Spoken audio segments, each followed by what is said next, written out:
آیا ہے اور تقلید کا حکم دیا گیا ہے، پابند کیا گیا ہے، کیا آپ سمجھتے ہیں اس اتفاق کو آپ کیا کیجئے گا کہ اسلام کے ہر زمانے میں ہر معتبر شخصیت نے اپنی اور غیروں کی تقلید سے منع فرمایا، اور اللہ کے رسول صلی اللہ علیہ وسلم پر جب قرآن پاک میں یہ آیت اتری کہ اتخذوا احبارہم ورہبانہم اربابا من دون اللہ، یہودیوں کے بارے میں اور عیسائی، تو صحابہ نے تعجب سے کہا کہ یا رسول اللہ ہم ان کے ساتھ رہتے ہیں، انہوں نے اپنے ملا مولویوں کو خدا نہیں بنایا. تو آپ نے فرمایا کیا ان کے ملا مولوی جس چیز کو حلال کہتے ہیں اس کو حلال سمجھتے تھے؟ کیا ہاں. جس کو حرام کہتے وہ حرام کر لیتے تھے؟ کہا آپ نے یہی خدا بنانا ہے، یعنی شریعت میں اللہ کا فرمان ہوگا یا محمد مصطفیٰ کا ارشاد ہوگا، وہ ہمارے لیے شریعت ہے. اس کے علاوہ کسے باشد کوئی بھی اگر کوئی بات کہتا ہے یہ بھی کہتا ہے کہ تقلید، اور حالانکہ میں آپ کو پروف دیتا ہوں کہ امام احمد بن حنبل رحمۃ اللہ علیہ نے، اور جس کو امام ابن قیم نے اپنی کتاب اعلام الموقعین میں اور ایقاظ الحم والابصار میں، اور امام ابن عبد البر نے جامع البیان والعلم میں اس قول کو نقل کیا ہے کہ انہوں نے فرمایا لا تقلدنی ولا تقلدن مالکا ولا الشافعی ولا الاوزاعی انما ہم خذوا حیث ما اخذوا، کسی کی تقلید نہ کرنا، انہوں نے جہاں سے علم کی معرفت حاصل کی ہے یعنی اللہ کی کتاب اور رسول کی سنت، وہیں سے تم بھی حاصل کرنا. بات یہ ہے کہ اس کو اتباع کہا جاتا ہے، تقلید نہیں کہا جاتا. تقلید تو ہے ہی وہ چیز کہ جو بغیر دلیل اور بغیر سمجھے کسی کی پیروی کی جائے، پیچھے لگا جائے، اس کو تقلید کہا. اور انسانی عقل، علم و دانش کی راہیں، اور علامہ اقبال شاعر مشرق نے کیا اچھی بات کہی تھی کہ ہے فقط توحید و سنت، امن و راحت کا طریق، فطرہ جنگ و جدال تقلید سے پیدا نہ کر. آج جو صورتحال ہے مسلمانوں کی کہ کوئی کسی کا مقلد ہے، کوئی کسی کا مقلد ہے، جس کے نتیجے میں امت بٹی ہوئی ہے، جبکہ ہمیں حکم کیا گیا ہے کہ وَاعْتَصِمُوا بِحَبْلِ اللَّهِ جَمِيعًا وَلَا تَفَرَّقُوا. اتفاق اللہ کی کتاب کو مکمل تسلیم کرنے اور محمد رسول اللہ کو مکمل رہبر ماننے میں ہے. کسی اور کی بات معیار پر، میزان پر رکھی جائے گی، اگر وہ صحیح ہے تو ہمارے سراخوں پر، اگر نہیں ہے تو دیوار پر. اور یہی بات امام حنیفہ رحمۃ اللہ علیہ، امام اعظم، امام شافعی رحمۃ اللہ علیہ، امام مالک رحمۃ اللہ، تمام ائمہ نے اس بات کو دہرایا کہ اترکوا قولی بخبر رسول اللہ صلی اللہ علیہ وسلم. ٹھیک. اچھا، گویا تقلیدی رویوں نے دین کو نقصان پہنچایا، امت کو تفرقہ میں ڈالا، اور تعصب اتنا پیدا کیا کہ ہر کوئی اپنے مسلک کی بات کرتا ہے، اپنے امام کی بات کرتا ہے، اپنے طریقے کی بات کرتا ہے، اور کتاب و سنت دور ہوتا چلا جا رہا ہے. جبکہ ہم سب کو قرآن کے فرمانے کے مطابق اللہ کی کتاب کو زیادہ سے زیادہ مضبوطی سے پکڑنا اور سنت کو اچھے انداز میں تلاش کر کے اس کی پیروی کرنا ہی ہمارا دین تھا، ہمارا اسلام تھا. اور تمام ائمہ اس کام کے لیے آئے تھے اور انہوں نے بڑے اچھے طریقے سے یہ کام کیا.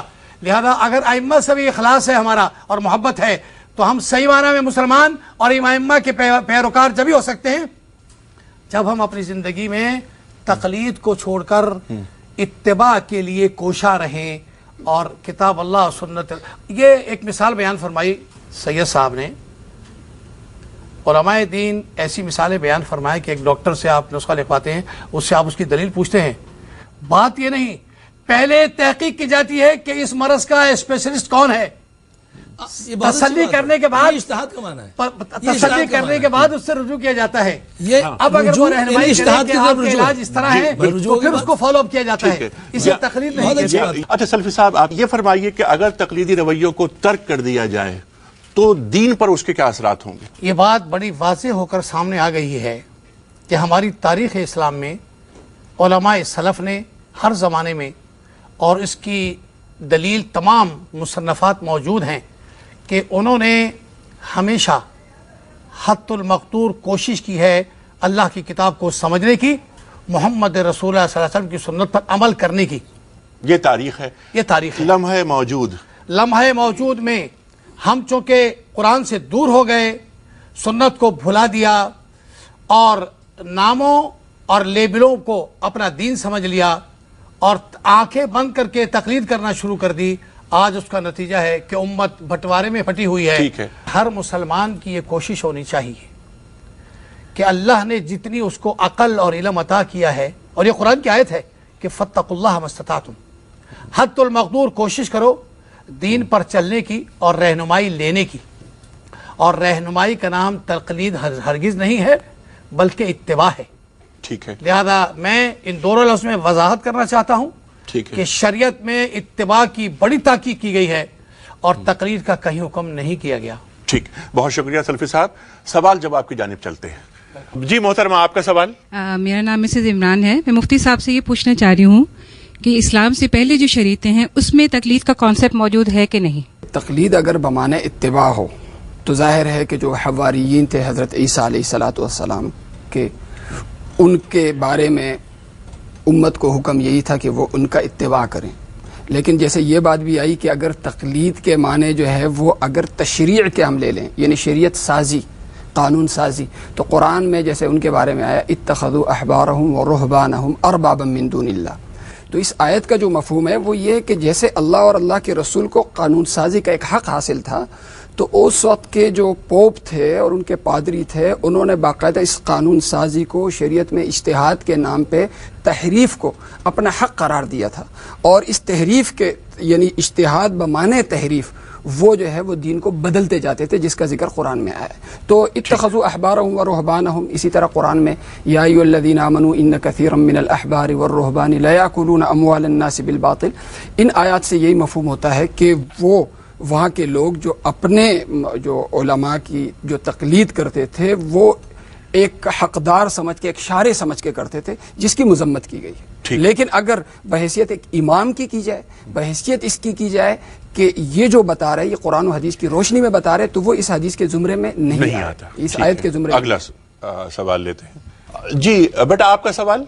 मेरा नाम सारा फैसल है और मैं सवाल मुफ्ती साहब ही से करना चाहूँगी कि जैसे कि अभी फरमाया था इन्होंने कि तकलीद ज़रूरी है क्योंकि ये कुरान में है, तो मैं इनसे यही सवाल करना चाहूँगी, जो चीज़ कुरान में है और जो चीज़ अल्लाह ताला ने कह दी और हुजूर पाक सल्लल्लाहु अलैहि वसल्लम ने फरमा दी, वो हम पर फ़र्ज़ है।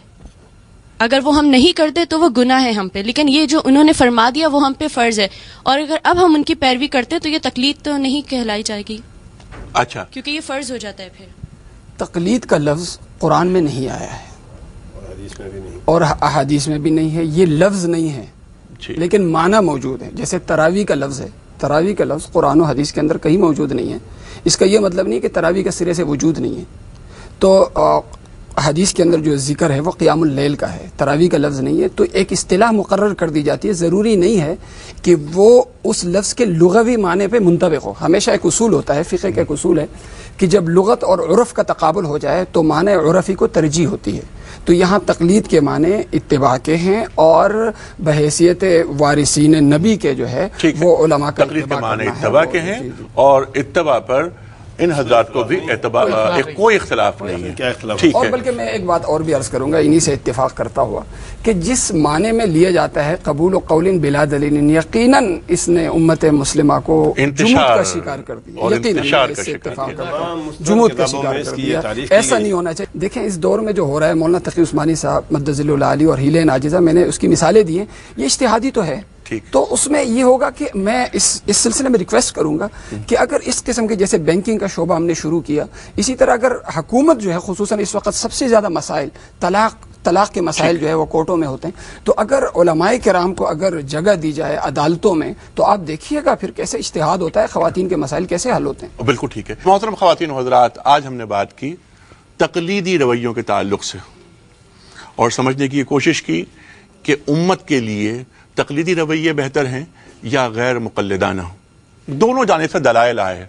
मकसद गुफ्तगू का ये, जिस तरह सल्फी साहब ने फरमाया, जिस तरह अल्लामा साहब ने फरमाया, कि करीब लाया जाए, जो इबहाम है वो दूर किए जाएं, जो जहनों में गुत्थियाँ मौजूद हैं उन्हें सुलझाया जाए, ताकि दीन को फ़ायदा हो।